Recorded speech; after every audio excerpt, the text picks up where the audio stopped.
My name is Ivy, and the moment I learned about my cancer diagnosis, both my mother-in-law and husband turned their backs on me.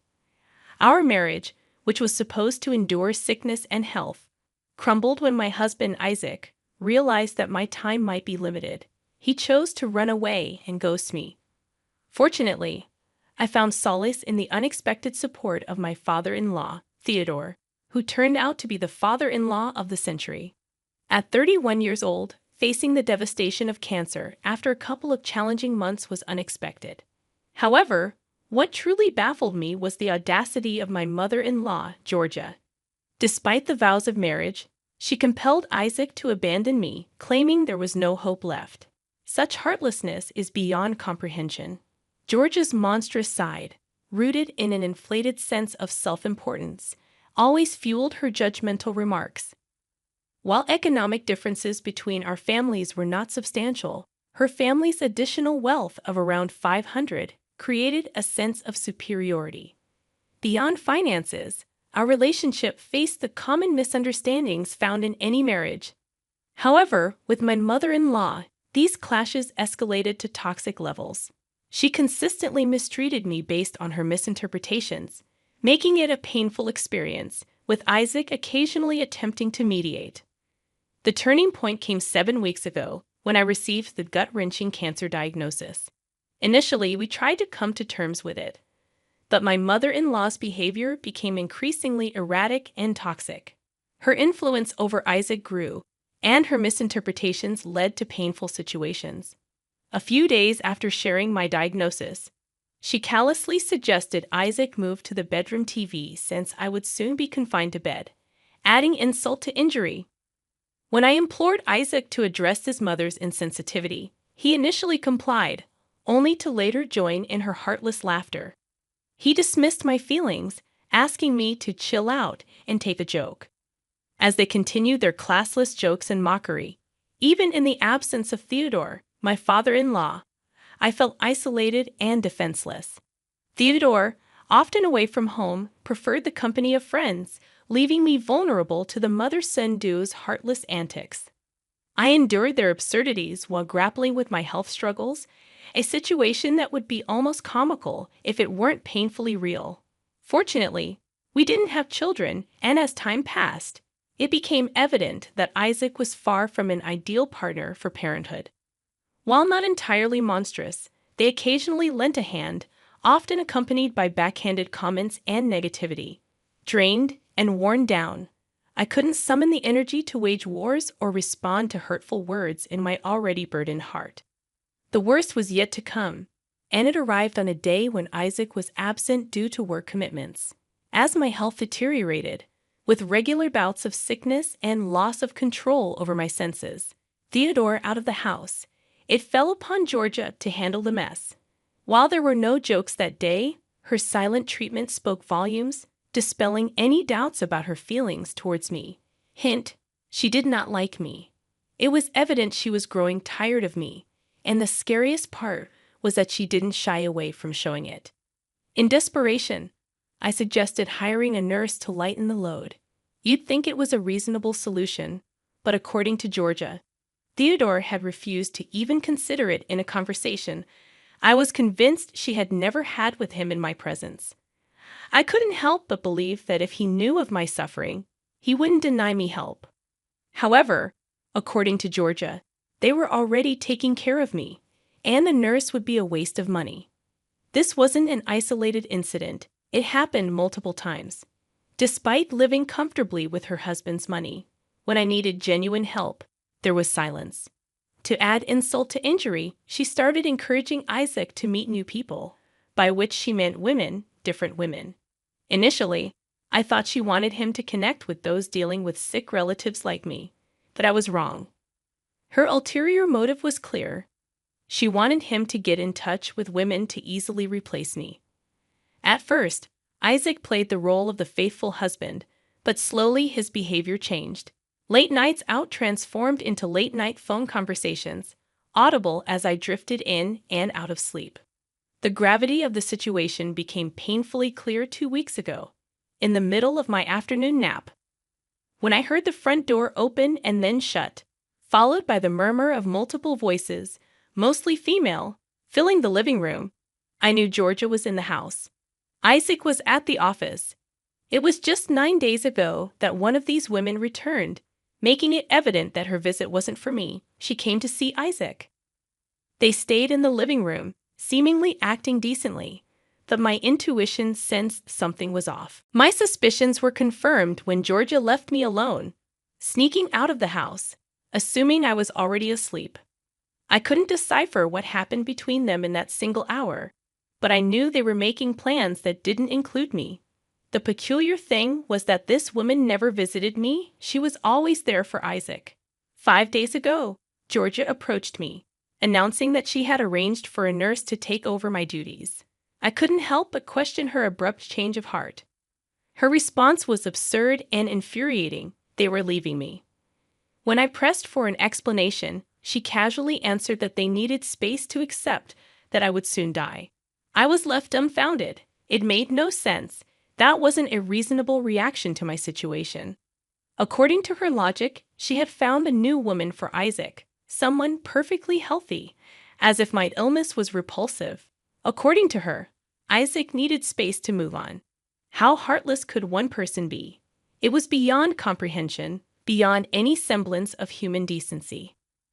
Their grand idea was to leave me on my own while they enjoyed their newfound freedom, not burdened by the responsibilities of caring for a sick person. Georgia had found a replacement for me, a potential wife for Isaac, who would conveniently step into my shoes the moment I passed away.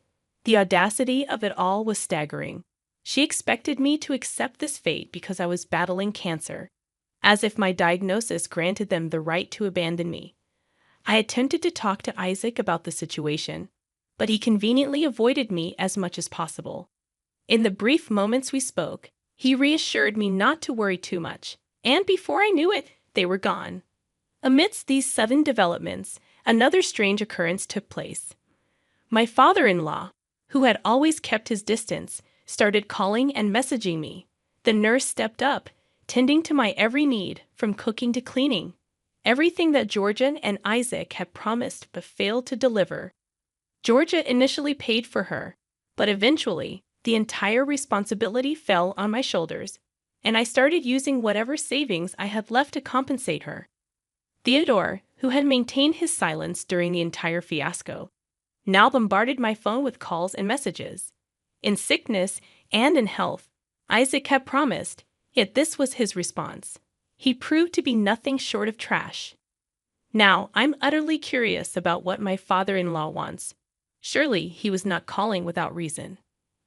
I'll update you with the top comments from the original post. Comment number 1. Look, I don't entirely want to side with your family, but it does kind of make sense why they took such big steps to preserve their own feelings. Losing somebody hurts, and I've lost several of my loved ones, and I still hate knowing them. Well, it would have saved me so much pain if I hadn't known them. Everybody has the right to defend themselves against that kind of pain. Your family was a little too extreme, though, and I'm really sorry for you. Cancer sounds bad enough. Maybe try contacting your own family. Where are they anyway? Comment number 2. It's a shame doing this isn't criminal, but the way your husband has behaved is disgusting. Forget your mother-in-law. Your husband is the biggest trash here. I wonder what your father-in-law wants, but maybe you should talk to him once as well. Maybe he wants to say something important. Update number 1. My father-in-law and I had a conversation, and now we find ourselves living in the same neighborhood. He spent a fortune to rent the nearest home to where I currently live, away from his wife and son. Yeah, it might sound surprising, but after years of silence, he finally found the courage to speak up. 7 days ago, he reached out to me again, and I decided it was time to confront the truth. I realized that clarifying things with him once and for all would help the situation. I decided that if my family wanted to cut ties with me, I would not back down either. Dying alone would be much better than crying over crappy people like Georgia and Isaac. In the past 2 weeks, my health has continued to go down. I find myself bleeding profusely, and even the thought of food disgusted me. When he called, I mustered the strength to answer. ready to hear whatever he wanted to talk about. The moment I picked up the phone, he immediately apologized for staying silent for so long and did not shy away from accepting whatever his wife and son did to me as wrong. He confessed that he was not paying attention to what was going on at home, and then told me how shocked he was with their decision to abandon me. He found their actions utterly classless, crass, and intolerable, and no longer wanted to stay with them. That's why he reached out to me. Well, since I held no grudge against him and was in a desperate situation, I accepted him back into my life. At that point, I was far too tired to care much about the details, and so for the past 7 days, we've been living as neighbors. He comes over to check up on me 3 times a day and has also decided to take the responsibility of paying for my nurse with her weekly payments. But that's not really what is developing in these past weeks. There are a couple more things that happened. Allow me to explain. When the news of my father-in-law staying with me reached my mother-in-law and husband, they acted very swiftly. They reached out to him first, leaving voicemails, sending messages. They kept apologizing to him and then asked if he was upset with them. My father-in-law showed me every single message. It was comical to me because it was obvious why they were so desperate. They were heavily dependent on him and could not afford anything. My father-in-law getting upset at them. Well, it's not helping. But he remained silent, ignoring every call and message. Days turned into a week, and their desperation started to grow. Suddenly, they started bombarding me with phone calls and messages. At this time, neither the calls nor the messages stopped. Initially, their messages had been about little things, but now it was about them at my father-in-law's suggestion. I made a decision not to answer their calls or messages. Their newfound concern felt fake, and it was evident they did not care for me but for themselves. Who wants to play that game? I was sick, but I was not a doormat. Their desperation reached an absolute peak when they showed up at my door with a bag of fruits and lots of words of sympathy. Before my nurse or I could update them about my health, they started probing about my father-in-law's whereabouts. Since he was neither at my house nor theirs, I replied just as he had instructed me to in such a situation. I explained that his office was nearby, and staying here saved him extra cash he would be required to spend from the new place they stay at. They were not content with my response. Financially, they had always been well off, and my explanation likely did not fulfill their assumptions. Regardless, they accepted it at face value, seemingly uncaring whether it was true.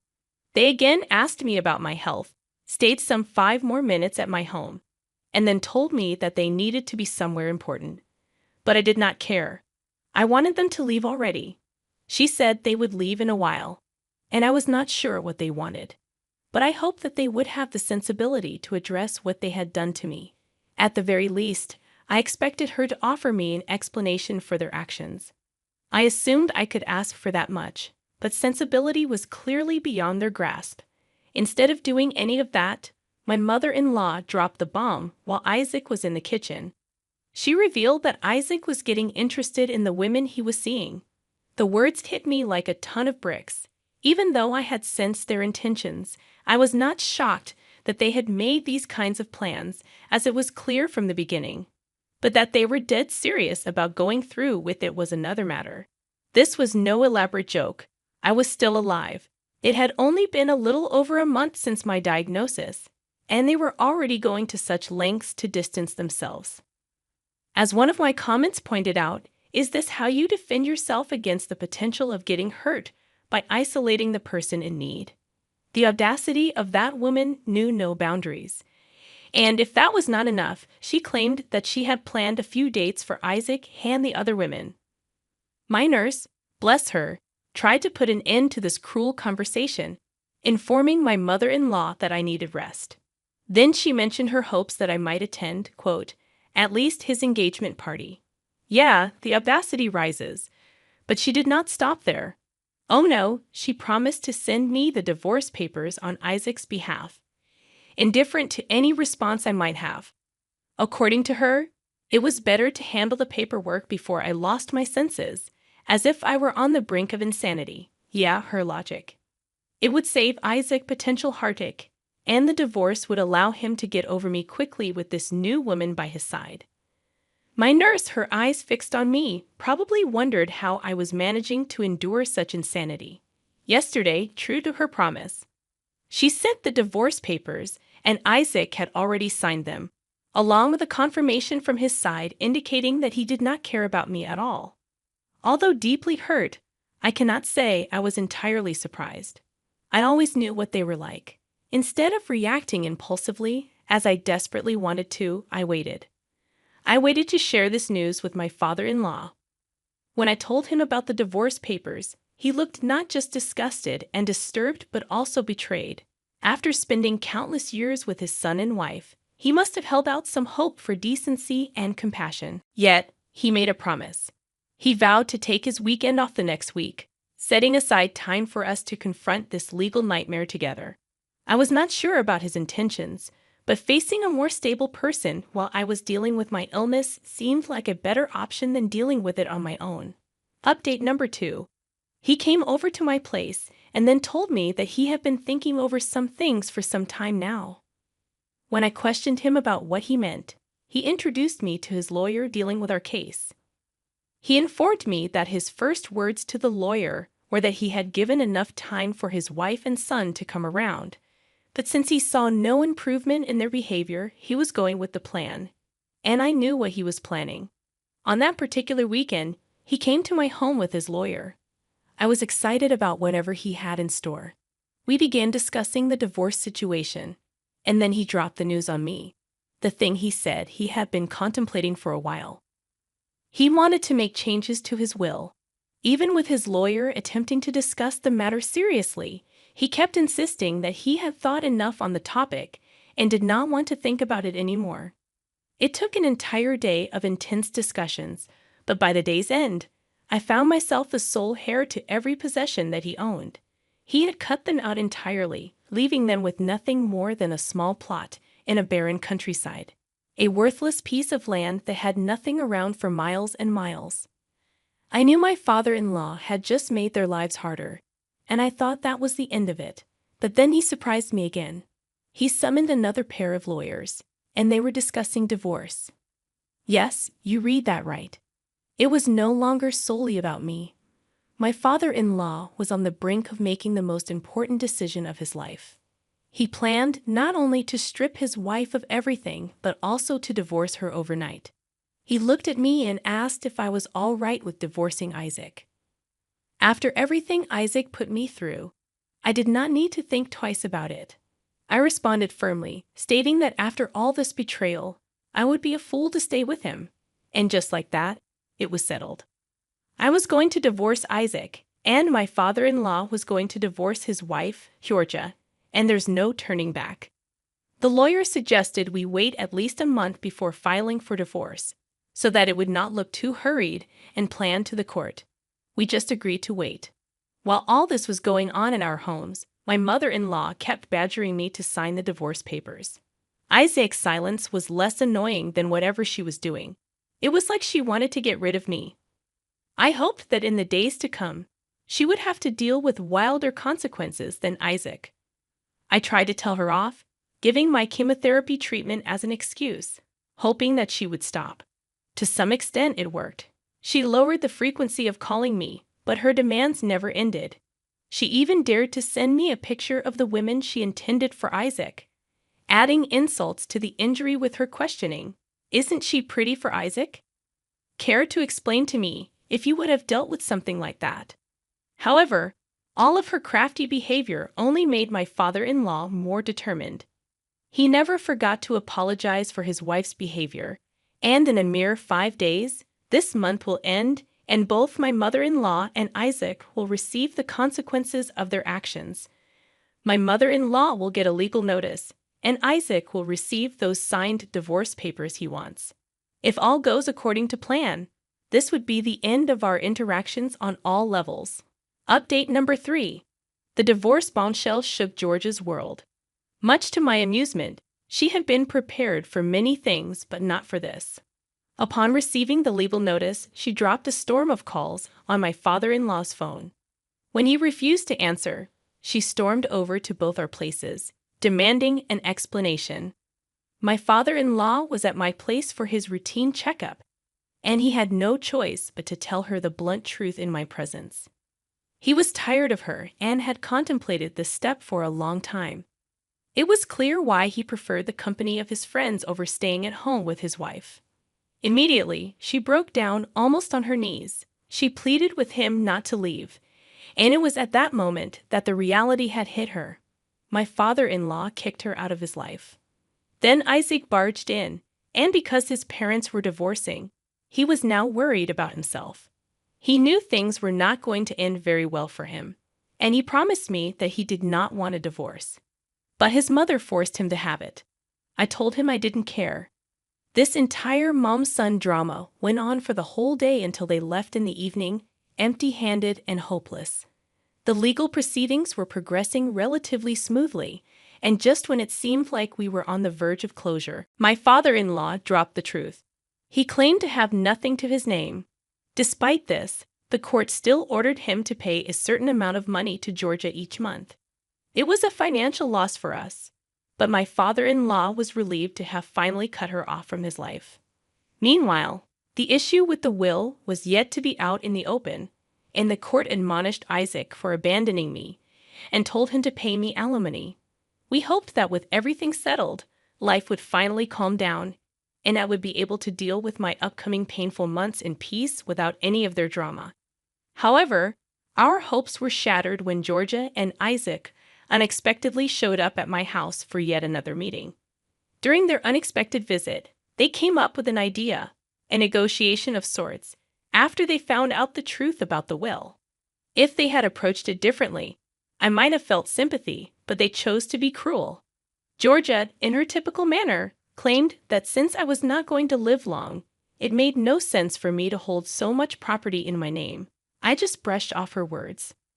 I had already made a decision with my father-in-law. We knew what was going to happen as tensions escalated. Isaac, viewing my response as an insult to his mother, immediately thought of violence and raised his hand against me. My nurse immediately called the police, and by the time they arrived, the mother and son duo had fled the scene. Using my nurse and my father-in-law's witnesses, I asked for a restraining order. Given my fragile state due to my illness, it did not take long for the order to be issued. The court warned Isaac about his behavior, stating that repeating such actions would lead to an immediate charge, no questions asked. Since then, none of those two have contacted either of us, and honestly, considering my health, I don't care. The doctors gave me a time limit now, and I'm just hoping I prove them all wrong. Other than that, no new drama. I'm glad most of you were respectful enough, and yes, I might have liked a couple of dark jokes you played on me. By the way, I've got none, and that's why this entire thing was so hard for me. Top comments from the final update. Comment number 1.